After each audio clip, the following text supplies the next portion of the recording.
Thom Yorke is the lead singer and main songwriter for the band Radiohead. He's English. He grew up in Oxfordshire. And his life and career have been picked over in detail in Wikipedia and in other places. It seems like he didn't handle fame well and became a poster child for angsty falsetto singing. If you want more, then obviously feel free to go to Wikipedia. There's a huge page on him there. He has released three solo studio albums, which are The Eraser in 2006, Tomorrow's Modern Boxes in 2014, and Anima in 2019. Hi, my name's Dan. So this is the first solo album by Thom Yorke, and this came in a point in time when Radiohead had done quite a bit. So he decided he wanted to go and try see what it was like doing some solo work, and he did. And he used the producer that they'd been using with Radiohead for I think all but one of the albums so far up to this date. Um, and he went in a somewhat different direction to Radiohead, although some of the Radiohead stuff does. I don't need the whole context of Radiohead. So it's experimental electronic stuff mostly. It's I've read that it's influenced by something called warp music. I don't know what that means. Like Aphex Twin, I do know what that means. So Aphex Twin is kind of broken feeling electronica.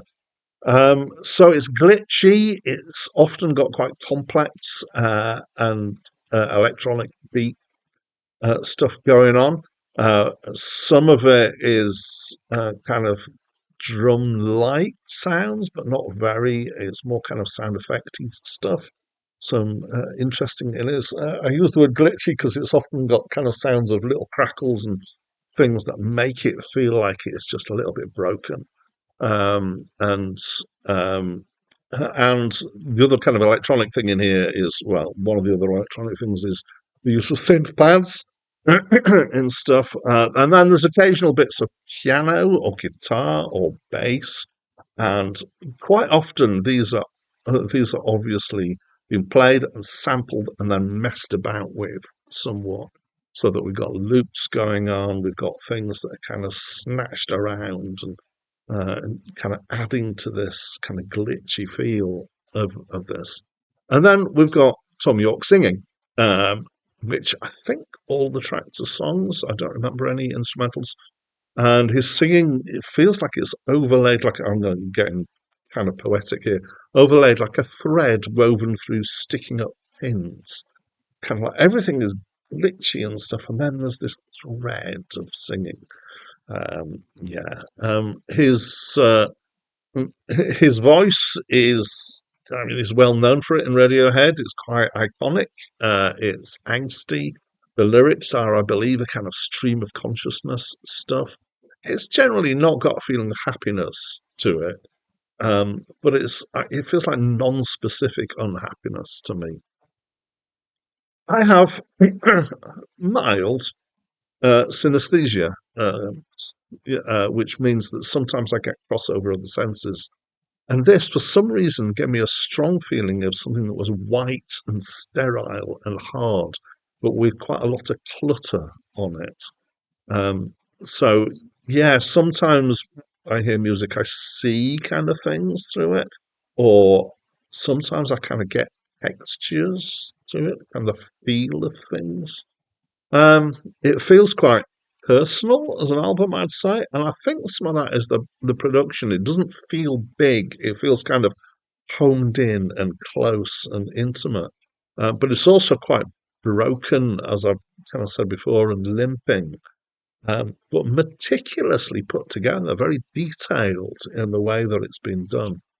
There are things here that are challenging. There's rhythms that fight each other. There's things that aren't quite in sync, or they don't kind of, they'll have the same length of a sequence, but they don't coincide, and they kind of pull things around. There's sometimes quite an unusual approach to harmony as well. Sometimes you'll have things going on that you kind of go, well, that's harmonic and that's harmonic, but they're not following the same harmony, but they're kind of related somehow. My musical theory isn't good enough to be able to say whether this is modal in some way. It's something a bit like that, though. It's not. I wouldn't call it discordant um, or dissonant, particularly, but it's certainly not conventional. It's very effective aesthetics, I'd say. There's good use of loops going in and out. So interesting that I particularly noticed that it was just it's a thing that electronic music does quite a lot. Is you have a loop, you set it up, you get it going, and then you take it out, and then a bit later you bring it back in.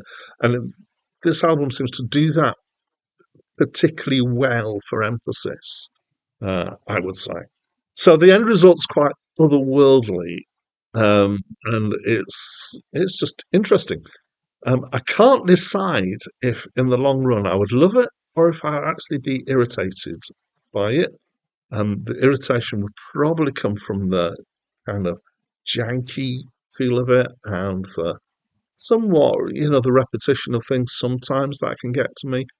Right now, I'd say I mildly love it. So, yeah, it's a strong album. And as always, please do tell me what you think by leaving me a comment. And that's it from me for now. I'm in a skip to